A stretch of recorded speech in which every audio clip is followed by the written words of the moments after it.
Hello बच्चों, अभी अपन बात करने वाले हैं structure of protein. Structure of protein, ये देख लो। अब स्ट्रक्चर ऑफ प्रोटीन की जब बातों को स्टार्ट करें तो उससे पहले कुछ बातें और बात जान लेते हैं, ठीक है ना। तो थोड़ा देखने की कोशिश करो कि वास्तव में जो प्रोटीन होता है, मैंने बोला था कि अल्फा एमिनो एसिड के पॉलीमर होते हैं। तो पॉलीमर एफ नहीं है, of, polymer of alpha amino acid, सही बात है। अच्छा, जब दो एमिनो एसिड, ये एक एमिनो एसिड, दूसरा एमिनो एसिड, तीसरा एमिनो एसिड, चौथा एमिनो एसिड, जब आपस में जुड़ते हैं तो ओए, ये एक एमिनो एसिड, दूसरा एमिनो एसिड, तीसरा एमिनो एसिड, चौथा एमिनो एसिड, जब आपस में जुड़ते हैं तो एक लिंकेज बनती है।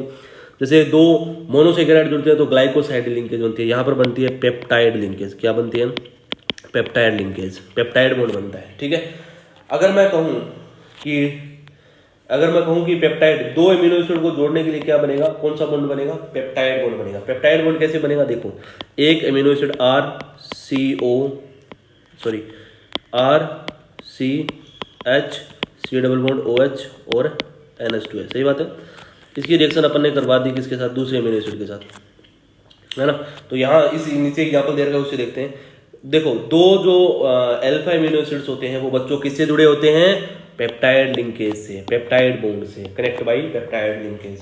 अच्छा, देखना जरा, NH2 ये एक एमिनो एसिड है या नहीं है? जिसका नाम है ग्लाइसिन, ठीक है ना।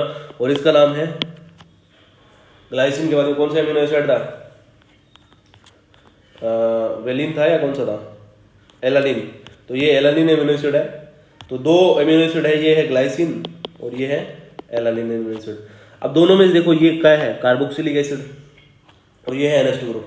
यहाँ से वाटर का मॉलिक्यूल निकल जाएगा और आपस में क्या बन जाएगा? CO और NH आपस में जुड़ जाएंगे और पेप्टाइड लिंकेज होगी। इसे बोला जाता है ग्लाइसिन। GLY मतलब ग्लाइसिन, ठीक है ना। ग्लाइसिल एलानिन, GLY और एलानिन के बीच में बॉन्ड है, डाइपेप्टाइड बॉन्ड बोला जाता है, ठीक है ना। तो यहाँ पर ये पेप्टाइड लिंकेज दिख रही है तुमको, पेप्टाइड लिंकेज दिख रही है। तो वास्तव में जब भी प्रोटीन की जब लंबी चेन बनती है, जब भी प्रोटीन एक लंबी चेन बनाता है तो उसमें अमीनो एसिड्स होते हैं, वो एक चेन में जुड़ जाते हैं, है ना। जब चेन में जुड़ेंगे तो उसके बीच में जो लिंकेज होगी वो क्या होगी? जो लिंकेज होगी उसे बोला जाएगा पेप्टाइड लिंकेज बोला जाएगा, सही है। पेप्टाइड लिंकेज का फॉर्मूला ये रहा, CO, ठीक है, और NH। आगे चलते ये पेप्टाइड बॉन्ड होता है, ठीक है। तो इसको पहचान लेना, ये देखो CO NH, ये पेप्टाइड बॉन्ड होता है। आगे बढ़ते हैं। अगर मैं कहूँ ट्राई पेप्टाइड है, कितने पेप्टाइड है? ट्राई पेप्टाइड है। टेट्रा पेप्टाइड हो सकता है ना, पॉली पेप्टाइड हो सकता है, ऐसे कई पेप्टाइड हो सकते हैं। ट्राई पेप्टाइड में देखो, ट्राई पेप्टाइड आ जाए तो एमिनो एसिड कितने रहेंगे? 3। तो एक एमिनो एसिड, दो एमिनो एसिड और 3 एमिनो एसिड। तो 3 एमिनो एसिड को जोड़ने के लिए कितने बॉन्ड चाहिए? 2 ही पेप्टाइड लिंकेज चाहिए। तो इसका मतलब ट्राई पेप्टाइड के अंदर 3 एमिनो एसिड होते हैं और 2 पेप्टाइड लिंकेज होती है। ऐसे टेट्रा एमिनो एसिड होंगे, टेट्रा पेप्टाइड होगा। टेट्रा पेप्टाइड में क्या होगा? 4 एमिनो एसिड होंगे और कितनी लिंकेज बन रही है? देखो, 1 2 एंड 3, 3 लिंकेज बन रही है। इसको लिखा जाता है कि टेट्रा पेप्टाइड में 4 एमिनो एसिड और 3 पेप्टाइड लिंकेज रहेगी। ये पहचान में आना चाहिए, ठीक है ना। मैं कहूँ कि एक 10 पेप्टाइड है, 10 पेप्टाइड है, डेका पेप्टाइड है। डेका पेप्टाइड में लिंकेज कितनी मिलेगी? 9। मतलब जितना पेप्टाइड है, जिस टाइप का पेप्टाइड है उससे एक कम क्या बनने वाली है? लिंकेज।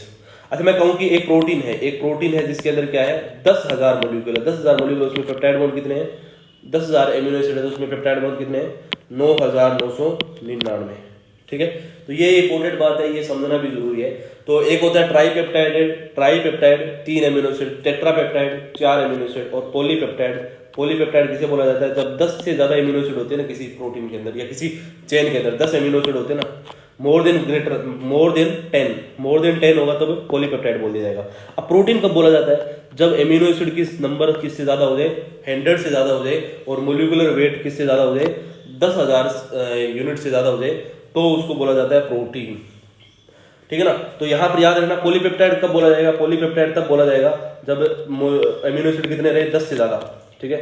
पर अगर 100 से ज्यादा हो तो प्रोटीन बोला जाएगा। पर इनके बीच में जो लिमिटेशन नहीं है कि 10 से ज्यादा होगा वो प्रोटीन ही होगा, है ना। ऐसा नहीं है। 10 से ज्यादा, देखो 10 से ज्यादा तो क्या होता है? पॉलीपेप्टाइड। और प्रोटीन किससे ज्यादा होगा बच्चों? 100 से ज्यादा, 100 से ज्यादा होगा तो पॉलीपेप्टाइड बच्चों, प्रोटीन। तो प्रोटीन हो जाएगा 100 से ज़्यादा प्रोटीन, 10 से ज़्यादा पॉलीपेप्टाइड। पर इनके बीच में कोई लिमिटेड क्राइटेरिया नहीं है। तो इनके बीच में क्या है, distinctions between a polypeptide and protein is not solved, मतलब परफेक्टली इनके बीच में कोई भी लिमिटेड लाइन नहीं है।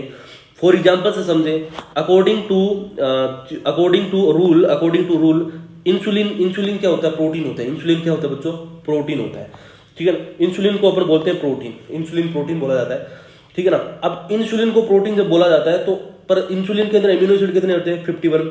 तो 51 तो 100 से तो कम है, अरे 51 तो 100 से कम है ना, और 10 से ज्यादा है। इसका मतलब इसको इंसुलिन पॉलीपेप्टाइड बोलना चाहिए था। इंसुलिन को क्या बोला जाना चाहिए था, इंसुलिन को क्या कंसीडर करते हैं अपन, इंसुलिन को अपन बोलते हैं प्रोटीन, इंसुलिन प्रोटीन बोलते हैं। कभी भी तुम्हें ये देखने को नहीं मिलेगा इंसुलिन पॉलीपेप्टाइड, है ना। तो इंसुलिन पॉलीपेप्टाइड अपन को नहीं बोलता, कोई भी इंसान बोलेगा तो इंसुलिन प्रोटीन ही बोलेगा, इंसुलिन प्रोटीन बोलेगा। पर इंसुलिन के अंदर एमिनो एसिड की काउंटिंग तो होती है 51 होती है। तो इसका मतलब ये या तो ये डेफिनेशन गलत है ऊपर वाली, या फिर ये एग्जांपल गलत है। तो इसका मतलब मैंने बोला ना, ये ऊपर वाली लाइन होता है। तो इसके बीच में distinctions between the polypeptide and protein के बीच में कोई शार्प डिस्टिंक्शन नहीं होती। ये एक लिमिटेड क्राइटेरिया होता है कि हाँ ऐसे अपन एस्टिमेट मान लेते हैं, क्योंकि ज्यादातर एग्जाम्पलों में लग जाता है। पर इंसुलिन प्रोटीन होता है, ये इसका एक्सेप्शन हो जाएगा एक तरीके का। इंसुलिन प्रोटीन होता है, पॉलीपेप्टाइड नहीं होता, और उसके अंदर एमिनो एसिड कितने होते हैं, 51। तो यहाँ इसके बीच में ये साफ रिप्रेजेंट कर रहा है एग्जाम्पल इंसुलिन का, कि यहाँ 10 से ज्यादा हो वो पॉलीपेप्टाइड हो, ये जरूरी भी नहीं है भाई। किसी प्रोटीन के पास 10 से ज्यादा एमिनो एसिड हो, वो पॉलीपेप्टाइड हो, ये जरूरी नहीं है, ठीक है ना। पॉलीपेप्टाइड हो ये जरूरी नहीं। देखो प्रोटीन है ना 10 से ज्यादा ही है, पर 100 से ज्यादा हो तो प्रोटीन कहा जाता है, पर यहाँ पर 100 से कम होने के बावजूद भी प्रोटीन है। इसका मतलब इनके बीच में डिस्टिंक्शन प्रॉपर है नहीं है, ठीक है। अब बात करते हैं प्रोटीन्स की। प्रोटीन को मेजरली क्लासिफिकेशन की बात करेंगे, प्रोटीन को क्लासिफिकेशन की। तो प्रोटीन को मेजरली दो पार्ट में डिवाइड करेंगे। एक होता है फाइब्रस प्रोटीन, एक होता है ग्लोबुलर प्रोटीन। ग्लोबुलर प्रोटीन होता है फिर से कई पार्ट में डिवाइड होता है, primary structure, secondary structure, tertiary structure, quaternary structure. ये बायो के अंदर तुमने अच्छे से पढ़ा होगा। और जैसे जैसे प्राइमरी स्ट्रक्चर से अपन क्वाटरनरी स्ट्रक्चर की तरफ जाते हैं तो कॉम्प्लेक्सिटी बढ़ती जाती है, कॉम्प्लेक्स होता जाता है प्रोटीन, ठीक है ना। तो यहाँ पर बहुत ही सिंपल सी समझ में आती है। और सेकेंडरी प्रोटीन होता है, उसको फिर से आगे डिवाइड करेंगे, alpha helix and beta pleated, ठीक है ना। तो ये पूरी बातें करेंगे, ये पूरा क्लासिफिकेशन अपन नेक्स्ट वीडियो से स्टार्ट करेंगे।